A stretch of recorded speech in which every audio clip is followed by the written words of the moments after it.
आज हम एक ऐसे सवाल के पीछे जा रहे हैं जो शायद दुनिया के हर सफल बिजनेस को अंदर तक डराता है। बिल्कुल। जरा सोचिए, कोडेक, नोकिया और ब्लॉकबस्टर, ये वो नाम है जो कभी अपने अपने उद्योगों के बेताज बादशाह थे। हाँ, और इनके पास पैसों की कोई कमी नहीं थी। दुनिया का सबसे बेहतरीन टैलेंट इनके लिए काम करता था। बिल्कुल। और करोड़ों वफादार ग्राहक थे इनके पास। फिर ऐसा क्या हुआ कि ये ताश के पत्तों की तरह ढह गए? यही तो सबसे बड़ा सवाल है। तो आज के इस विस्तृत विश्लेषण में हम क्लेटन क्रिश्चियनसन की मशहूर किताब द इनोवेटर्स डिलेमा और द पैराडॉक्स ऑफ सक्सेस के कुछ बेहद दिलचस्प नोट्स पर चर्चा कर रहे हैं। और ये चर्चा बहुत सी आंखें खोलने वाली है। आमतौर पर हमारी धारणा होती है कि कोई भी कंपनी तब बर्बाद होती है जब उसके उत्पाद खराब हो जाते हैं, या जब उसका मैनेजमेंट निकम्मा हो जाता है, राइट? हाँ बिल्कुल। लेकिन क्रिश्चियनसन की रिसर्च एक ऐसा हैरान करने वाला तथ्य सामने रखती है जो बिजनेस को देखने का नजरिया ही बदल देता है। ये जो दिग्गज कंपनियां थी, ये खराब मैनेजमेंट की वजह से नहीं डूबी। ये इसलिए डूबी क्योंकि उनका मैनेजमेंट बहुत अच्छा था। बहुत अच्छा था। और ये सचमुच एक ऐसा विरोधाभास है जो किसी भी प्रोफेशनल को सोचने पर मजबूर कर दे, है ना? हाँ, ये चर्चा केवल व्यापारिक इतिहास के कुछ पन्नों को पलटने के बारे में नहीं है। ये गहराई से ये समझने के बारे में है कि कैसे सफलता ही आपकी सबसे बड़ी कमजोरी बन सकती है। मतलब आपकी जीत ही आपकी हार का कारण बन जाए। बिल्कुल। जब कोई संगठन अपने चरम पर होता है, मुनाफा कमा रहा होता है, तो वो अनजाने में उन चीजों के प्रति अंधा हो जाता है जो उसे भविष्य में खत्म कर सकती हैं। सही बात है। द इनोवेटर्स डिलेमा में जो पैटर्न सामने आया है वो ये साबित करता है कि लीडरशिप खोने का कारण हमेशा गलतियां करना या कामचोरी नहीं होता। तो फिर क्या होता है? कई बार हर काम को बिल्कुल सही तरीके से करना, अपने बेस्ट कस्टमर्स की बात सुनना और प्रॉफिट मार्जिन पर फोकस करना ही पतन का कारण बन जाता है। चलिए इसे थोड़ा समझते हैं। क्रिश्चियनसन ने सिर्फ हवा में बातें नहीं की। नहीं, बिल्कुल नहीं। उन्होंने बहुत गहरा डेटा देखा था। हाँ, उन्होंने अपनी रिसर्च में hard disk drive, steel mill, retail और कंप्यूटर जैसे पूरी तरह से अलग-अलग उद्योगों का बहुत गहराई से अध्ययन किया। और इन सभी में उन्होंने एक चौंकाने वाला पैटर्न खोजा। उन्होंने देखा कि हर बार कोई छोटी सी अनजान कंपनी जिसके उत्पाद शुरुआत में बड़े ब्रांड्स की तुलना में काफी खराब या बेसिक हुआ करते थे, हाँ बहुत ही साधारण से, वो आती है और अंततः उन बड़ी और शक्तिशाली कंपनियों को बाजार से बाहर कर देती है। ये बात पचती नहीं है जल्दी से। बिल्कुल नहीं पचती। ये कैसे संभव है कि एक कमजोर और सस्ते उत्पाद वाली छोटी कंपनी एक विशालकाय दिग्गज को हरा दे? किताब के अनुसार इसका सीधा सा जवाब है डिसरप्शन, यानी विघटन। यहाँ सबसे दिलचस्प बात यह है कि क्रिश्चियनसन इनोवेशन को दो बिल्कुल अलग अलग हिस्सों में बांटकर समझाते हैं। और ये समझना बहुत जरूरी है इस पूरे कॉन्सेप्ट के लिए। हाँ, पहला है सस्टेनिंग इनोवेशन या निरंतर नवाचार। ये वो इनोवेशन है जहां कंपनियां अपने मौजूदा उत्पादों को हर साल पहले से बेहतर बनाती हैं। जैसे एक तेज कंप्यूटर बनाना, हाँ, या स्मार्टफोन के कैमरे को 12 मेगापिक्सल से 48 मेगापिक्सल कर देना। बड़ी कंपनियां इस तरह के इनोवेशन में मास्टर्स होती हैं। हाँ, क्योंकि वे लगातार अपने ग्राहकों से फीडबैक ले रही होती हैं। ग्राहक कहता है कि मुझे और तेज प्रोसेसर चाहिए, और कंपनी अगले साल वो ले आती है। बिल्कुल। तो इसमें तो कोई बुराई नहीं है। कोई बुराई नहीं है। वे अपने सबसे अच्छे और सबसे ज्यादा पैसे देने वाले ग्राहकों की बात सुन रही होती हैं। वे उत्पादों की परफॉर्मेंस को सुधारती हैं और अपने मुनाफे का मार्जिन बढ़ाती हैं। एक अच्छे और समझदार मैनेजर को यही तो सिखाया जाता है। एग्जैक्टली। जो ग्राहक सबसे ज्यादा रेवेन्यू दे रहा है उसे खुश रखो। लेकिन फिर आता है इनोवेशन का दूसरा प्रकार, जिसे डिसरप्टिव इनोवेशन कहा जाता है। और ये पूरी तरह से अलग तरीके से काम करता है, बहुत अलग। और ये वो चीज है जो बड़े बड़े दिग्गजों की नींद उड़ा देती है। क्योंकि डिसरप्टिव इनोवेशन की शुरुआत हमेशा बहुत छोटे और अनजान स्तर से होती है ना? हाँ, शुरुआत में ये सस्ता होता है, बहुत सरल होता है, और ईमानदारी से कहें तो क्वालिटी में भी काफी कमजोर होता है। ये उन ग्राहकों को टारगेट करता है जिन्हें बड़ी कंपनियों ने हमेशा नजरअंदाज किया था, या फिर उन लोगों को जो प्रीमियम कंपनियों के महंगे उत्पाद अफोर्ड ही नहीं कर सकते थे। और यहीं पर बड़ी कंपनियों की सबसे बड़ी अनदेखी शुरू होती है। एक सफल कंपनी जानबूझकर इस डिसरप्टिव इनोवेशन को नजरअंदाज करती है, और उनके पास ऐसा करने का एक बहुत सॉलिड तर्क होता है। अगर हम आज के किसी सफल सीईओ की जगह खुद को रखकर देखें तो वे गलत नहीं लगते। बिल्कुल नहीं। पहला कारण है कि इन नए और छोटे आइडियाज में प्रॉफिट मार्जिन बहुत कम होता है। हाँ। और दूसरा, उनके जो मुख्य और सबसे प्रीमियम ग्राहक है वे इन सस्ते और कमजोर उत्पादों की तरफ देखते भी नहीं है। जाहिर है, अगर आप एक हाई एंड डिवाइस यूज कर रहे हैं तो आप अचानक से एक सस्ता और बेसिक डिवाइस क्यों यूज करेंगे? Make sense. और तीसरा कारण ये है कि बड़ी कंपनियों के अपने प्रीमियम शानदार उत्पादों के सामने ये नए उत्पाद एकदम खिलौने जैसे लगते हैं। हाँ, खिलौने ही लगते हैं। बोर्डरूम में बैठे अधिकारी सोचते हैं कि इन छोटी चीजों पर अपना समय, पैसा और सबसे बेहतरीन इंजीनियर्स क्यों बर्बाद किए जाएं? वे सोचते हैं कि ये हमारा मार्केट नहीं है। और बस यहीं से उनके पतन की उल्टी गिनती शुरू हो जाती है। यहाँ से बात वाकई बहुत दिलचस्प हो जाती है, क्योंकि जब हम असली दुनिया की केस स्टडीज को देखते हैं तो ये पूरा का पूरा सिद्धांत एकदम साफ हो जाता है। क्रिस्टेंसन के काम में कोडेक की कहानी का जिक्र है और ये कहानी बिजनेस वर्ल्ड में एक क्लासिक मानी जाती है। कोडेक जो एक समय में फोटोग्राफी का दूसरा नाम हुआ करता था। बाजार में उनका लगभग एकाधिकार था। लेकिन क्या ये जानकर हैरानी नहीं होती कि कोडेक की ही एक इंजीनियर ने 1975 में दुनिया के पहले डिजिटल कैमरे का आविष्कार किया था? ये बहुत ही चौंकाने वाला फैक्ट है। जी हाँ, उन्होंने ही इसे बनाया था, लेकिन फिर उन्होंने इसे बेसमेंट में छिपा दिया। इस बात के क्यों पर प्रकाश डालना बहुत जरूरी है।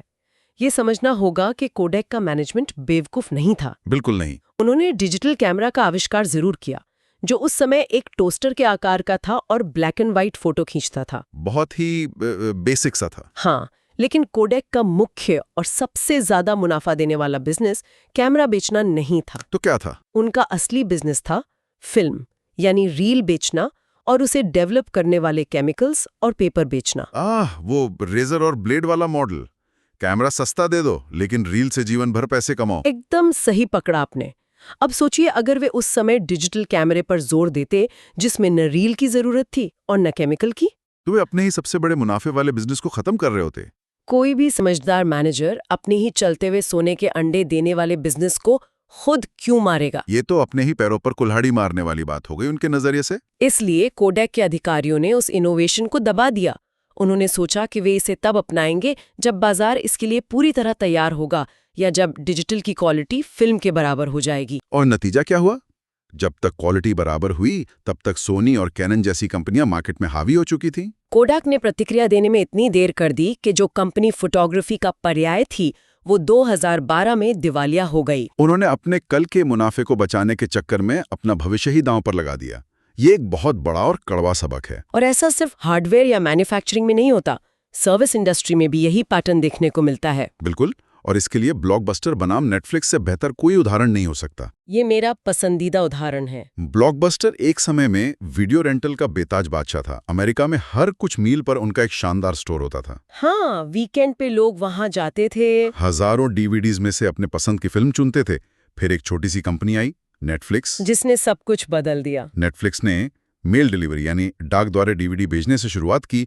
अब लॉजिकली सोचिए, ब्लॉकबस्टर के स्टोर में जाकर तुरंत डीवीडी लाना बेहतर था या नेटफ्लिक्स से ऑर्डर करके 2-3 दिन डाक का इंतजार करना? शुरुआत में नेटफ्लिक्स का मॉडल बहुत धीमा और कमजोर था। हाँ। और जैसा कि क्रिश्चियनसन के सिद्धांत में बताया गया है, ब्लॉकबस्टर ने नेटफ्लिक्स का मजाक उड़ाया। उन्हें लगा ये क्या ही कर लेंगे। एक विशाल कंपनी के नजरिए से देखें तो डाक से डीवीडी भेजना उनके करोड़ों डॉलर के स्टोर्स के सामने कोई बहुत बड़ा खतरा नहीं लग रहा था। और एक फैक्ट ये भी है कि साल 2000 के आसपास नेटफ्लिक्स ने ब्लॉकबस्टर को ऑफर भी दिया था कि वे उन्हें $50 मिलियन में खरीद लें।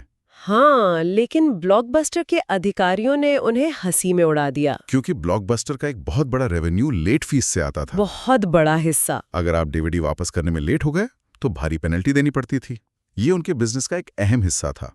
नेटफ्लिक्स ने कहा कोई लेट फीस नहीं। और डिसरप्टिव इनोवेशन की खूबी यही होती है कि वो शुरुआत में भले ही कमजोर हो, लेकिन समय के साथ तकनीक के सहारे वो तेजी से बेहतर होता जाता है। जैसे ही इंटरनेट तेज हुआ। बिल्कुल, जब इंटरनेट की गति बढ़ी और स्ट्रीमिंग का दौर आया तो नेटफ्लिक्स ने खुद को तेजी से उस नई तकनीक में ढाल लिया। वे डाक व्यवस्था से निकलकर सीधे लोगों की स्क्रीन पर आ गए। अब ब्लॉकबस्टर के पास हजारों स्टोर्स का भारी भरकम खर्च था और वे अपने लेट फीस के मुनाफे में इस कदर फंसे थे कि वे रातों रात डिजिटल स्ट्रीमिंग में नहीं जा सकते थे। आज परिणाम हम सब जानते हैं।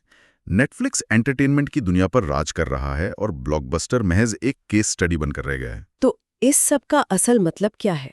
जब हम इन कहानियों को द इनोवेटर्स डिलेमा के नजरिए से देखते हैं तो असली दुविधा या डिलेमा समझ में आती है। दुविधा ये नहीं है कि मैनेजर कामचोर हैं या उन्हें बाजार की समझ नहीं है? असली डिलेमा ये है कि अच्छे मैनेजर्स अपने ग्राहकों की बात बहुत ध्यान से सुनते हैं। ग्राहक कहते हैं कि उन्हें और बेहतर परफॉर्मेंस चाहिए, और कंपनियां अपनी पूरी ताकत, अपना पूरा रिसर्च बजट उस मांग को पूरा करने में लगा देती हैं। अगर हम इसे बड़े परिप्रेक्ष्य से जोड़ें तो यहाँ एक और बहुत ही महत्वपूर्ण कंसेप्ट सामने आता है जिसे क्रिस्टेंसन समझाते हैं। वो कौन सा है? अति प्रदर्शन या ओवर इंजीनियरिंग का नुकसान, इसे परफॉर्मेंस ओवर सप्लाई भी कहते हैं। अच्छा, ये कैसे काम करता है? कंपनियां लगातार अपने उत्पादों को बेहतर बनाती जाती हैं, उसमें नए नए फीचर्स जोड़ती जाती हैं, लेकिन एक बिंदु ऐसा आता है जहां उत्पादों का प्रदर्शन ग्राहकों की वास्तविक जरूरतों से बहुत आगे निकल जाता है। हाँ, जैसे सॉफ्टवेयर में होता है। बिल्कुल, सॉफ्टवेयर इसका बेहतरीन उदाहरण है। 90% लोग किसी सॉफ्टवेयर के सिर्फ 10% बेसिक फीचर्स का इस्तेमाल करते हैं, लेकिन कंपनी हर साल नए और भारी फीचर्स जोड़कर उसकी कीमत बढ़ाती रहती है। और जब ऐसा होता है तो बाजार में नीचे के स्तर पर एक बहुत बड़ा खालीपन आ जाता है। एक गैप बन जाता है। उन लोगों के लिए जगह बन जाती है जिन्हें सिर्फ बेसिक काम करना है और जो इतना पैसा नहीं देना चाहते। सस्ते और सरल विकल्पों के लिए मार्केट ओपन हो जाता है। यहीं से असली डिसरप्शन शुरू होता है।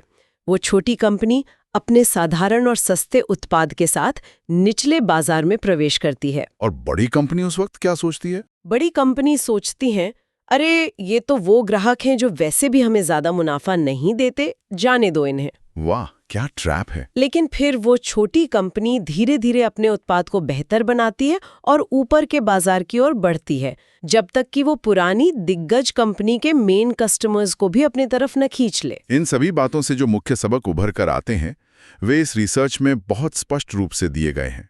पहला, डिसरप्शन हमेशा बहुत छोटे और अनजान स्तर से शुरू होता है जहां मुनाफा न के बराबर होता है।